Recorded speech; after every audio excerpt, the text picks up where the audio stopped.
And then you're done. All right, boss, whatever you say. Wait, did you say that guy's the boss? No, like the figurative term. What loot do you drop? My clothes, I guess. I do like that hat. You can buy one with, like, money, you know? You're funny. Ladies, gentlemen, and tarnished of all ages, I've heard your calls, your requests. This game has too many bosses to simply find all of them without some sort of assistance unless you keep some sort of detailed diary of every place that you visit and every time at which you go there as well. And so if you want to really clean up every single challenge there is on the map, know which ones are in which obscure places, or are just unusual encounters in themselves, ones that simply just are out of the way but still worth doing before starting a New Game Plus run, I've got the goods for you. Today it's time for another collection of bosses that you don't want to miss in Elden Ring. I'll be talking about them in order of what region that you'll find them in, and then with each section I will tell you the location of the boss before revealing what the boss is or showing the fight, so that you can skip to the next section if you just want to know where to go yourself to hop in blind. Without further ado then, first up today is a boss in Limgrave, located in the Highroad cave. This is at the very north end of the river that comes out of the Agheel Lake. You can get to it quite easily from the Saints Bridge site of Grace just above it. Inside, this place will be sort of unusual, and I mean that in the best of ways, as this place feels mesmerizing compared to most of the random caves that you have to trudge through in this game.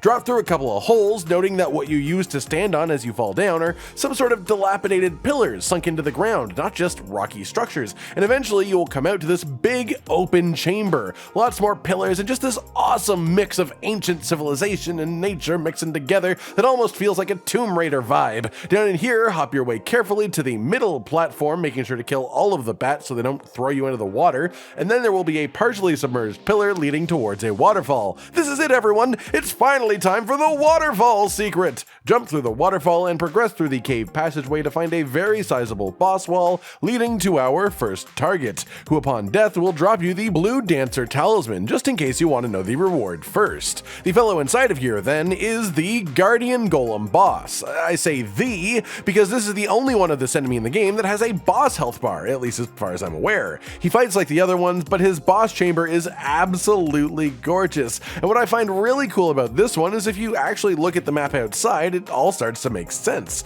This cave runs directly under one of the spots where the bridge is broken on the way to the Divine Tower of Limgrave. The bridge, presumably with the Guardian Golem on top of it, broke apart and then fell through into this cave, with all of the architecture supporting it as well, hence the name Highroad Cave. Secondly, today we've got one that is quite early on in the game, but also quite hard to find if you don't know what you're looking for, as it is behind multiple illusion walls in a dungeon that is sort of really out of the way in the first place. The area in question is the Roads and Catacombs, all the way on the west side of the Liurnia region, under the Minor Erdtree and around the back. Once inside, the lever will be just down the main stairs, which is a bit deceiving because the actual boss room is much harder to find. If you walk around the place, you will realize that it's full of dead ends, and the place that you are looking for is actually right under the staircase of the first large room.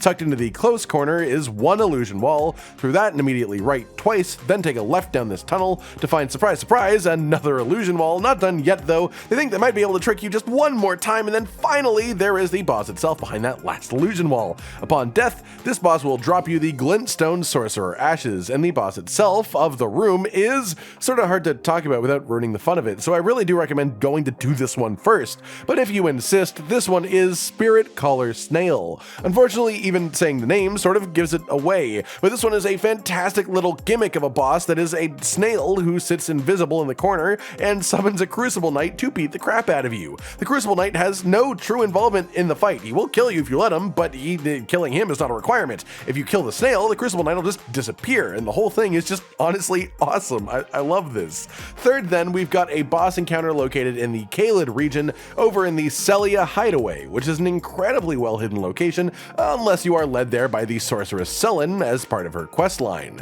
However, that questline isn't necessary to find the place or fight the boss, so in this location, check out behind the big gravestone where the mage is hanging out. The rock jutting out is actually the best disguised illusion wall in the entire game. Once in here, simply travel along the main path for quite the easy jaunt over to this boss room of the area. The boss inside of here will drop the Crystal Torrent Sorcery, victory. And of course, the boss itself is actually multiple bosses, the Rotten Crystalian trio, one wielding a Ringblade, one a spear, and one a staff. If ever there was a fight in this game that I do not feel bad using a summon on, it might be this one. But yeah, make sure that you have a good strike weapon for this, or it could be a very long time from start to finish. It is rare to have a triple boss encounter though, so growing pains aside, it is quite neat to get to experience this. Fourth up then is going to be over in the Altus Plateau region, where the majority of our remaining bosses are actually located. And this first one over here is the Unsightly catacombs, just to the northwest of the abandoned coffin, Site of Grace. Inside of here, travel down the path, careful not to fall down, though this is also a shortcut if you've already gotten the lever.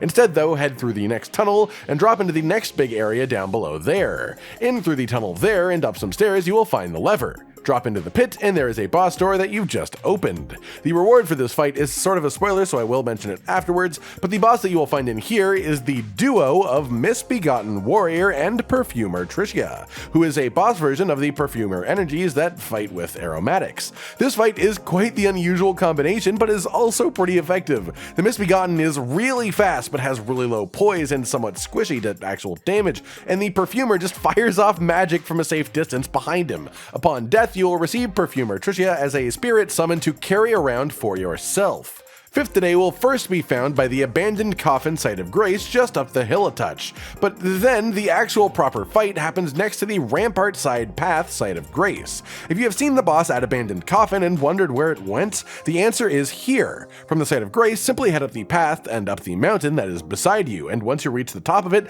look away now if you don't want to see it, we get the return of ancient dragon Lansseax, who is the earliest encounterable ancient dragon enemy in the game, as all others before this point have 2 wings instead of 4, and none of them at all use the wicked red lightning that these friendly beasts are known for. Upon death, she will drop the Lansseax's glaive incantation, which mimics her very badass lightning sword attack. Sixth then is just over to the side a touch, slightly north of the southern Great Bridge, found by going along the left side instead of along the bridge itself. Behind a rune bear, you will find a cave called Perfumer's Grotto. This place is full of poisonous plants and poisonous people, but the path down is quite straightforward to reach the boss room at the end. Once inside of the boss fog wall, you will find in front of you Miranda the Blighted Bloom, a boss flower, and one of the Omenkiller bosses as well. Omenkiller exists to chase you down and keep the pressure up, while Miranda provides artillery strikes from the background. One thing that I like about a lot of these duo boss fights is, aside from the ones that exist purely thematically for,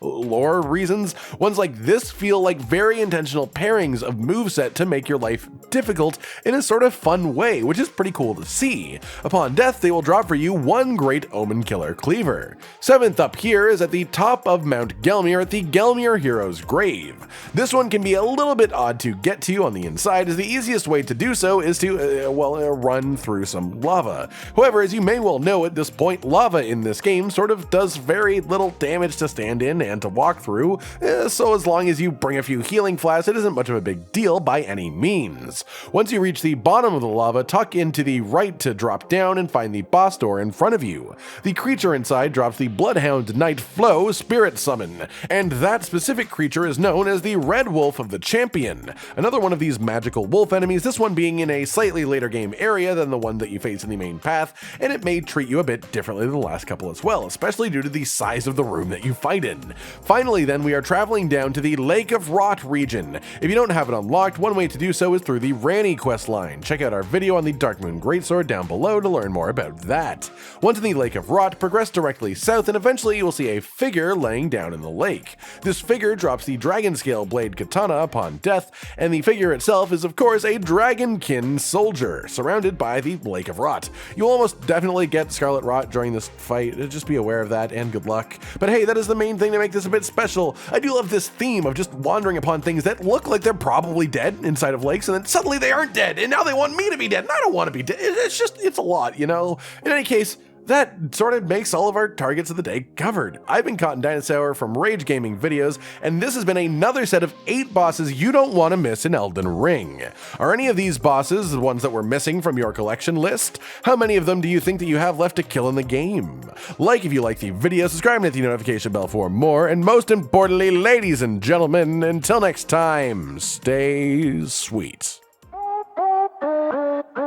Josh, Cotton, and Hollow with the videos, dropping the humor like a hammer on your tippy toes, bringing entertainment on a daily arrangement to take our insanity and turn it into entertainment. Yes, I said entertainment twice, to reiterate that it is nice to look into your faces on a mostly daily basis when you let us in your homes to make the whole world a stage.